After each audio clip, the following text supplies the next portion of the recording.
Budhram Munda ji, freedom fighter जनाब अमावत अली जी, अनिल जयहिंद जी, दायामणि बारला जी, Theodore किडो जी, father नबोर Lakhara जी, RP Ranjan जी, अर्जुन राम भूया जी, शंभू पासवान जी, अली अनवर अंसारी जी, सरिता कुमारी प्रजापति जी, छोटेलाल महातो जी, राजेश गुप्ता जी। भाइयों और बहनों, आप सबका यहाँ बहुत बहुत स्वागत, नमस्कार। कैसे हैं आप? ठीक हैं आप? मैं देख रहा था वहाँ पे पोस्टर पे लिखा है संविधान सम्मान सम्मेलन, मगर सच्चाई ये है सम्मान सम्मेलन तो है, मगर आज संविधान की रक्षा की जरूरत है। सिर्फ सम्मान से बात नहीं बनेगी। हम सम्मान करें और उसकी रक्षा ना करें तो सम्मान करने का कोई मतलब नहीं रहेगा, क्योंकि इस पे आक्रमण हो रहा है।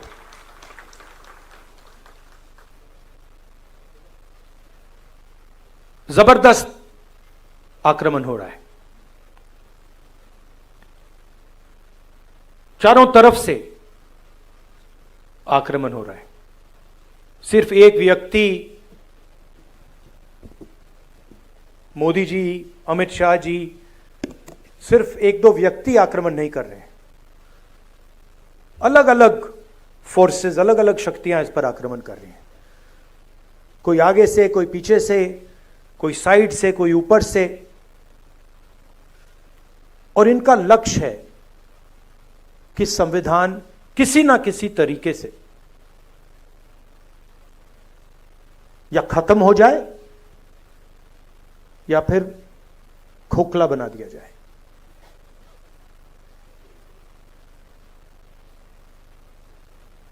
मैं आपसे सवाल पूछना चाहता हूं। ये आप अपने हाथ में पकड़े हैं, उठाइए इसको जरा। ये कब बना? ये कब बना?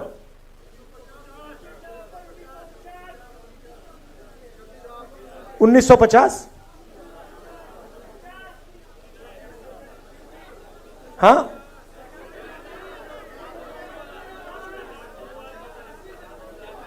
किस साल बना ये? एक व्यक्ति बोलिए, एक व्यक्ति बोलिए, आप बोलिए। 1949। कोई कह रहा है 1950, कोई कह रहा है 1949, कोई कह रहा है 1947। ठीक है, तो मैं आपसे अब दूसरा सवाल पूछता हूं। अगर बिरसा मुंडा जी नहीं होते तो ये बनता?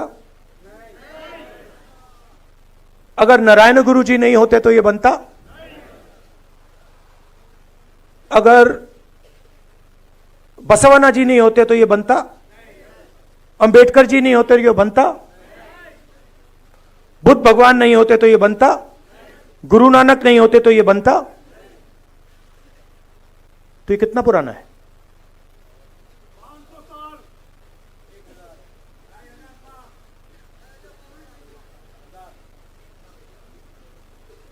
आपने कहा कि ये 50 साल पुराना है, 70 साल पुराना है, मगर ये 50 साल पुराना नहीं है, ये 70 साल पुराना नहीं है। ये इसके पीछे जो सोच है वो हजारों साल पुरानी सोच है। और सबसे पहले ये गुरु नानक जी, बिरसा मुंडा जी, अंबेडकर जी, गांधी जी, बसवन्ना, नारायण गुरु, बुद्ध भगवान, उनकी सोच ने बनाया है। और ये जो लड़ाई चल रही है, ये 50-70 साल पुरानी लड़ाई नहीं है, ये हजारों साल पुरानी लड़ाई है। तो अगर ये कॉन्स्टिट्यूशन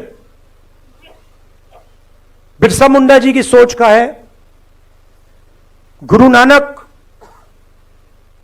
महावीर, बुद्ध भगवान, महावीर जी, अगर ये इनकी सोच का है तो इसके विरोध में कौन सी किताब है?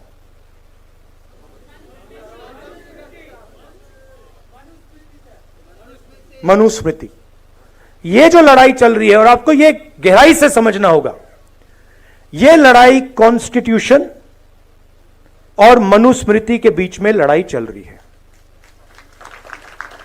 और ये नई लड़ाई नहीं है, ये हजारों सालों से लड़ाई चल रही है।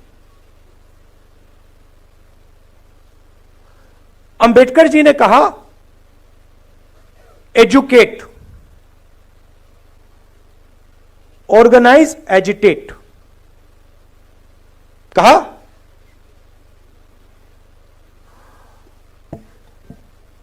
तो जब वो कह रहे हैं एजुकेट, एजुकेट का मतलब क्या? हां, किस चीज के बारे में? सिर्फ अपने संविधान को जानो, अपने हक को जानो, और मान लीजिए अगर एक युवा आज फिजिक्स बहुत अच्छी तरह समझ जाए, क्या अंबेडकर जी उसे एजुकेटेड कहते? क्यों नहीं? हां, अंबेडकर जी का मतलब यह था, एजुकेट का मतलब यह है कि आप कौन हो, आप कहां खड़े हो, आपके चारों ओर क्या हो रहा है, कौन कर रहा है, किस प्रकार से कर रहा है। एजुकेट का यह मतलब है। एजुकेट का मतलब यह नहीं कि आप कॉलेज में चले गए, आपने फिजिक्स की डिग्री ले ली, आपको अपना इतिहास नहीं मालूम, आपको अपनी हिस्ट्री नहीं मालूम, आपको अपनी समाज में जगह नहीं मालूम, तब आप एजुकेटेड नहीं हो। अब आज क्या हो रहा है मैं आपको बताता हूं। जब बीजेपी के लोग आदिवासी को वनवासी कहते हैं, तो वो क्या करने की कोशिश कर रहे हैं? आपका जो इतिहास है, आपका जीने का तरीका है, आपकी फिलॉसफी है, आपकी साइंस है, मेडिकल साइंस है, जिसको आप हजारों साल से चला रहे हो, उसको वो खत्म करने की कोशिश कर रहे हैं। वो आपसे कह रहे हैं कि देखिए, आदिवासी का मतलब क्या? आदिवासी का मतलब जो सबसे पहले मालिक थे। वनवासी का क्या मतलब है? जो जंगल में रहते हैं। देखिए फर्क, देखिए, मान लीजिए यहां पे आप लोग बैठे हो और ऑडिटोरियम में आप सबसे पहले आए, ऑडिटोरियम आपने बनाया, ऑडिटोरियम की जमीन आपकी, और मैंने आपसे कहा भैया आप वनवासी हो। इसका क्या मतलब है? जंगल में जाओ, ऑडिटोरियम तुम्हारा नहीं है, इसका यह मतलब है। तो जब ये शब्द का प्रयोग करते हैं आदिवासी वनवासी, यह सिर्फ एक शब्द नहीं है, यह आपकी पूरी हिस्ट्री है। मैं हिंदुस्तान के एजुकेशन सिस्टम में पढ़ा हूं, स्कूलिंग मेरी पूरी हिंदुस्तान में हुई।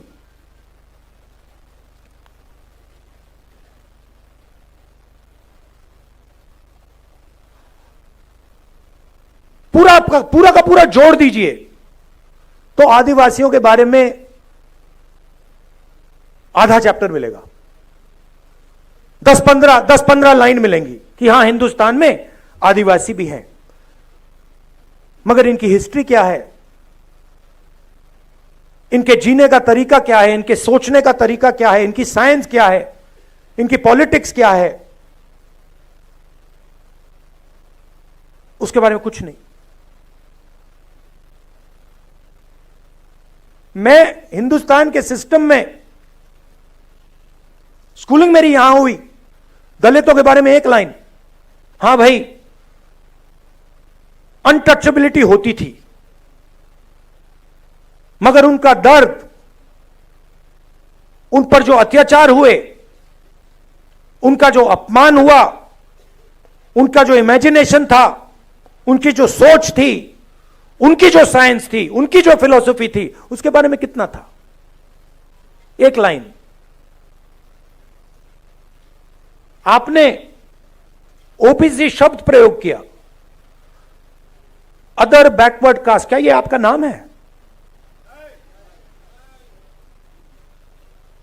ओबीसी अदर बैकवर्ड कास्ट मतलब हां वो दूसरे पिछड़े लोग। किसने कहा कि आप पिछड़े हो? किस बेसिस पे कहा? आप इस देश को चलाते हो,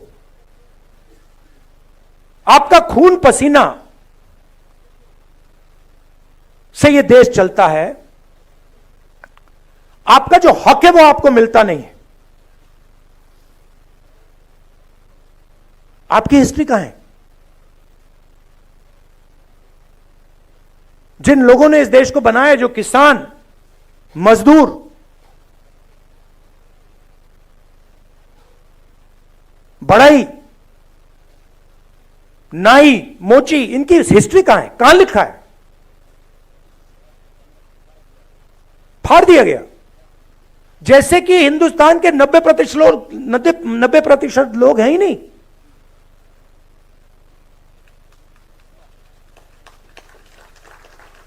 मतलब आप छुपे हुए हो।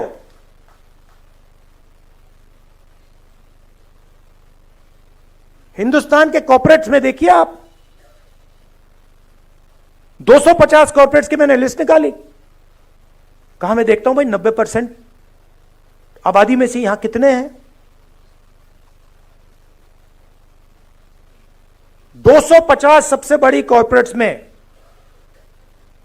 मालिकों में, सीईओज में, सीनियर मैनेजमेंट में आपको एक ओबीसी नहीं मिलेगा, एक दलित नहीं मिलेगा, एक आदिवासी नहीं मिलेगा। करेक्ट? मैं यहां झूठ बोलने थोड़ी आया हूं। हलवा बांट रहे वही, हलवा खा रहे वही। अब उसमें एक और बात है, उसमें बेचारे गरीब जनरल कास्ट के भी लोग हैं, 5-7%, उनको भी हलवा नहीं मिल रहा। आप ब्यूरोक्रेसी में देखिए। बहुत अच्छा लगा आपने 90 में से 3 की बात की। 90 में से 3 ओबीसी, 3 दलित, 1 आदिवासी। दलित की आबादी 15%, आदिवासियों की आबादी 8%, ओबीसी की आबादी कोई जानता नहीं है, कोई नहीं जानता। हम कह सकते हैं कि तकरीबन 50%।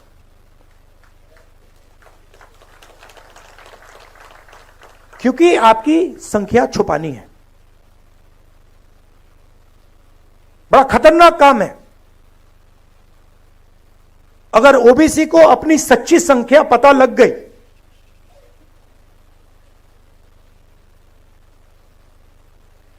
नब्बे में से 3, 50% आबादी, 90 में से 3। और अगर हिंदुस्तान की सरकार में 100 रुपए खर्च होते हैं तो 50% को 100 में से 100 रुपए में से 5 रुपए का निर्णय लेने का मौका मिलता है। 3 अफसरों को पीछे बैठा रखा है। आपको कोई ओबीसी, दलित, आदिवासी फाइनेंस मिनिस्ट्री में नहीं मिलेगा, डिफेंस मिनिस्ट्री में, बड़ी बड़ी मिनिस्ट्री में कहीं नहीं मिलेगा। पीछे बैठा हुआ है। 100 रुपए में से 5 रुपए का निर्णय ओबीसी अफसर लेते हैं, 100 रुपए में से 1 रुपए का निर्णय दलित अफसर लेते हैं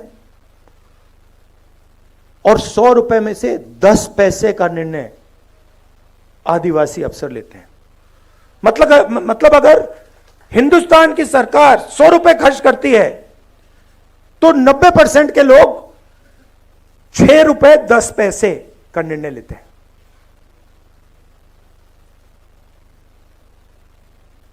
बॉलीवुड की बात करिए,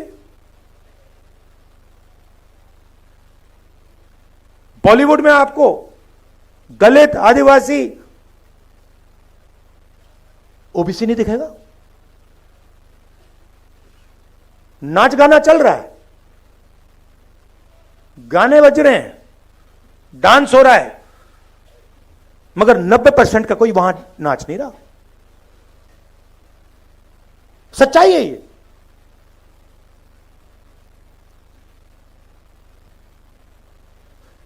राष्ट्रपति आदिवासी वर्ग की हैं।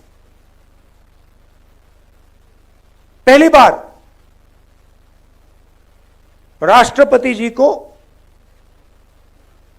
आदिवासी वर्ग से बनाया गया, मगर जब पार्लियामेंट का उद्घाटन होता है तो उन्हें कहा जाता है कि आप आदिवासी हैं, आप अंदर नहीं आ सकती हैं।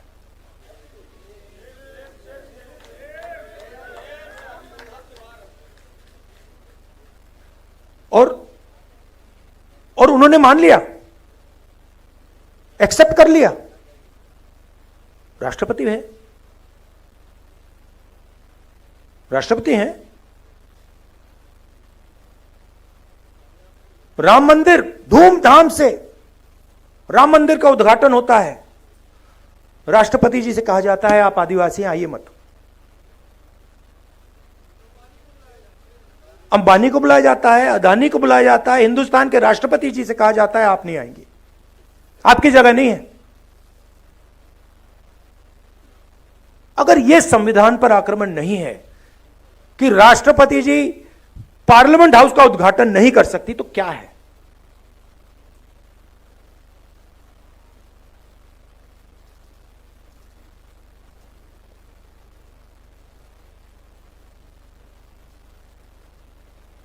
कहा गया था,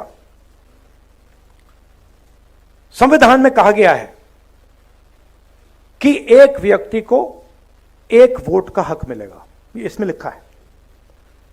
और हिंदुस्तान का हर व्यक्ति एक जैसा है, कोई बड़ा नहीं है, कोई छोटा नहीं है, सबको वही हक मिलना चाहिए, कहा गया है। आप हिंदुस्तान की कोई भी संस्था देख लीजिए जो कॉन्स्टिट्यूशन को चलाती हैं, इस कॉन्स्टिट्यूशन की रक्षा कौन सी संस्था करती है बताइए? मीडिया करती है इसका? मीडिया को करना चाहिए, करती है? नहीं। इलेक्शन कमीशन इसकी रक्षा करता है? नहीं करता है। जो CBI, ED, income tax department के लोग हैं वो इसकी रक्षा करते हैं? नहीं। ब्यूरोक्रेसी के लोग इसकी रक्षा करते हैं? नहीं। क्यों? क्योंकि ये सारी की सारी संस्थाओं को बीजेपी ने कंट्रोल कर दिया है। पूरा देश जानता है कि मीडिया में 90% का कोई नहीं है।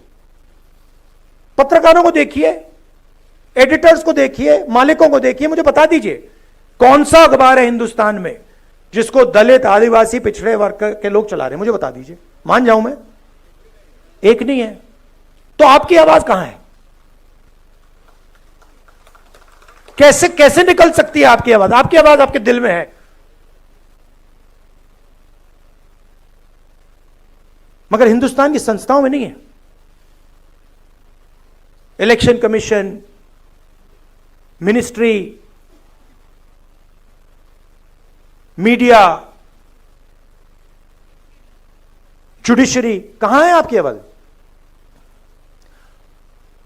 और फिर नरेंद्र मोदी जी कहते हैं मैं पिछड़ों का सम्मान करूंगा, दलितों का सम्मान करूंगा, आदिवासियों का सम्मान करूंगा।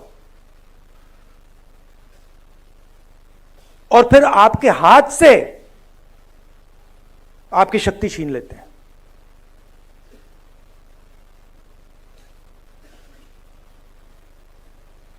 सम्मान आपको देते हैं और पावर आपसे छीनते हैं।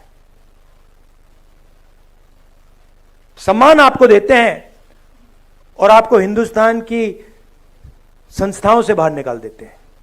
सम्मान आपको देते हैं और फिर इसको खोखला करने की कोशिश करते हैं। मुझे बहुत अच्छा लगा इस चुनाव में हमने सिर्फ एक काम किया, हमने ये दिखाना शुरू कर दिया। बहुत गहरी बात है ये। हमने सिर्फ ये दिखा के कहा कि भैया हम इसकी रक्षा करेंगे, आप इसको छुओ फिर देखो क्या होता है।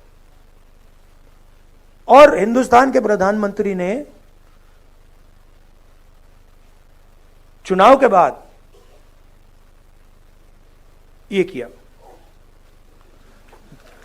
देश ने बता दिया कि आप जो कर रहे हो, जो आक्रमण आप बिरसा मुंडा जी की सोच पर कर रहे हो, गुरु नानक जी की सोच पर कर रहे हो, नारायण गुरु जी की सोच पर कर रहे हो, बसवना की सोच पर कर रहे हो, बुद्ध भगवान, फूले जी, इन सब की सोच पर जो आक्रमण कर रहे हो वो हम आपको करने नहीं देंगे। मगर उनके पास सब कुछ है, सच्चाई है। धन उनके पास, संस्थाएं उनके पास, मीडिया उनके पास, CBI, ED, income tax department. अब आप कहोगे भाई अगर सब कुछ उनके पास तो हमारे पास क्या है? हमारे पास सच्चाई है और हमें कुछ और नहीं चाहिए। आप ले लो, आप संस्थाएं ले लो, सब कुछ ले लो, धन ले लो, संस्थाएं ले लो, जब तक हमारे पास सच होगा सारा का सारा न्याय हमें मिलेगा। और यही इस चुनाव ने दिखाया है। हमारे पास मीडिया नहीं। मैं आपको बताऊं, कांग्रेस पार्टी के बैंक अकाउंट बंद कर दिए। बिना पैसे के कांग्रेस पार्टी चुनाव लड़ी है। आप सोचिए, हिंदुस्तान को लोकतांत्रिक देश कहा जाता है, सबसे बड़ी ऑपोजिशन पार्टी के बैंक अकाउंट बंद कर दिए, तब भी हम लड़े, सच्चाई के साथ लड़े, संविधान के साथ लड़े।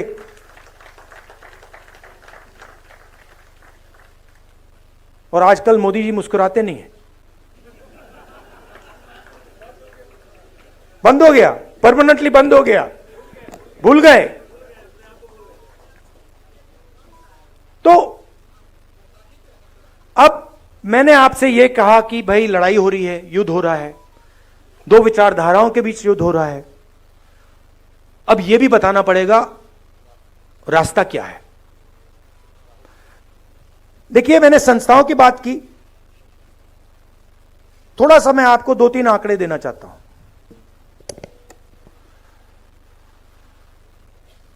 जीएसटी इस देश में कौन देता है?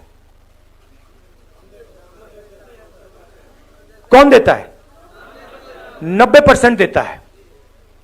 दलित, आदिवासी, पिछड़े वर्ग के लोग, गरीब, जनरल कास्ट के लोग देते हैं। यह आपने शर्ट कितने की खरीदी? ये आपने, हां आपने, ये कितने की खरीदी? 1,500 रुपए की। इस पे आपने जीएसटी कितनी दी? 18%।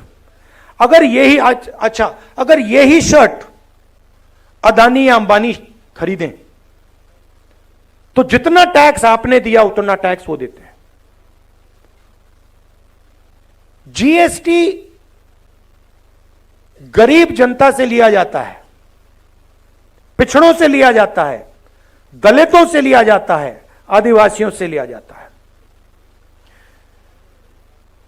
अगर 100 रुपए आज हिंदुस्तान में, अगर 100 रुपए टैक्स में लिए जाते हैं, 40 रुपए आम आदमी की जेब से निकलते हैं। 26 रुपए हिंदुस्तान की सबसे बड़ी कंपनियों से आते हैं।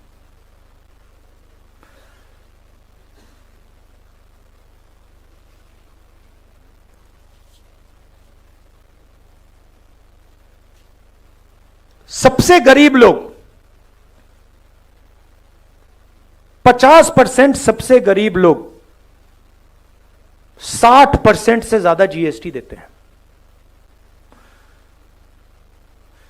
सबसे अमीर 10% लोग जीएसटी का 3% देते हैं।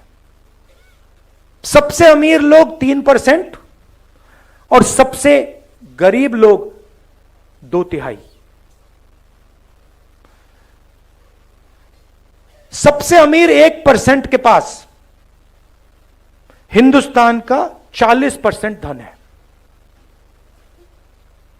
ये जो आपको दिखते हैं 25-30 अरबपति, इनके पास हिंदुस्तान का 40% धन है।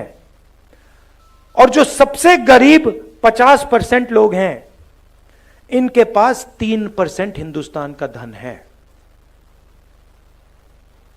सबसे गरीब 50% के पास 3% धन और 1% के पास 40% धन।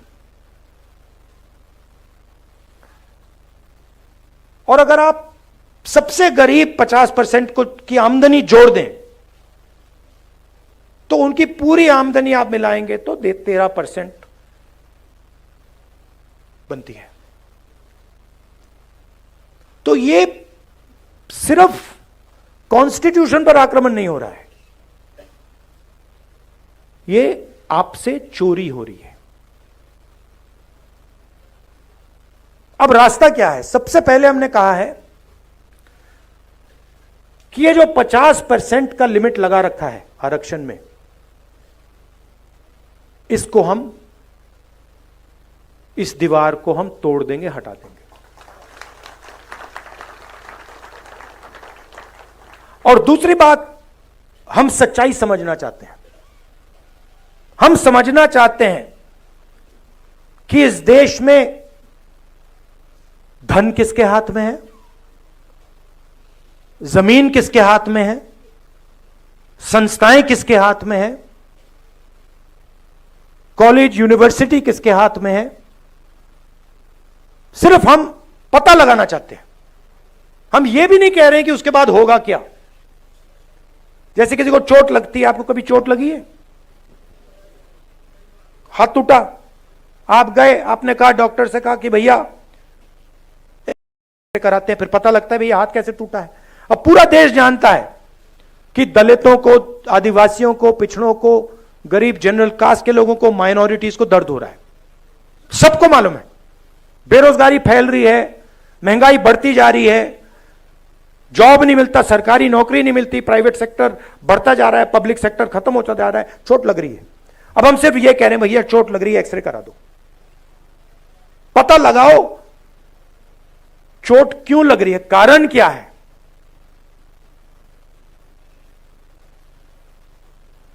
सामाजिक एक्सरे का माध्यम जाति जनगणना है।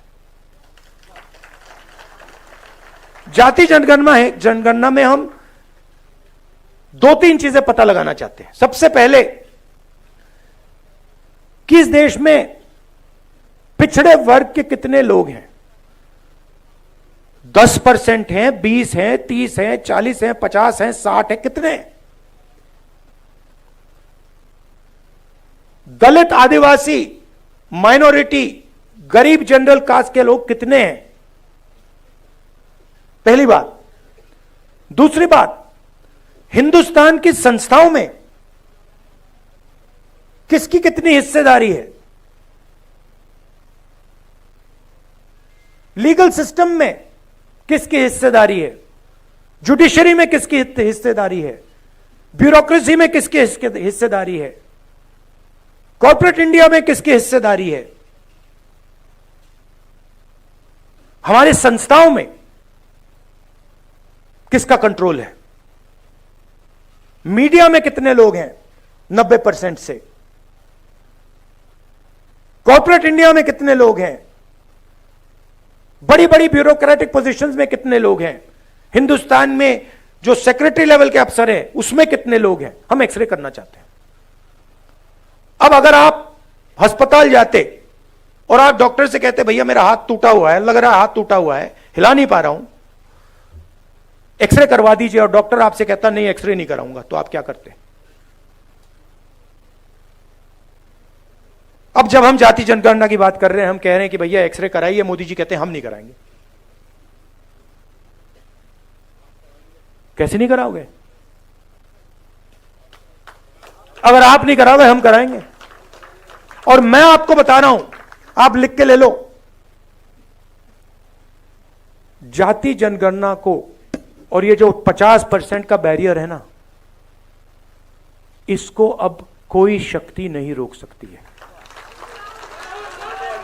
जो करना है कर लो, जो करना है कर लो, आज नहीं तो कल। जो करना है कर लो, आज नहीं तो कल। जाति जनगणना, इंस्टीट्यूशनल सर्वे, 50% की जो दीवार है, ये कार्रवाई होगी ही होगी। मैं बता रहा हूं, मैं 20 साल के बाद राजनीति को समझता हूं। जो ये 90% को छुपाया जा रहा है, मिटाया जा रहा है, इनकी हिस्ट्री को खत्म किया जा रहा है, 90% में बहुत शक्ति है। आपके पास मीडिया नहीं है, मीडिया नहीं है आपके पास जुडिशरी नहीं है, आपके पास ब्यूरोक्रेसी नहीं है, मगर सच्चाई आपके साथ है। और यह काम मिलकर होगा, यह बंटने से काम नहीं होने वाला है।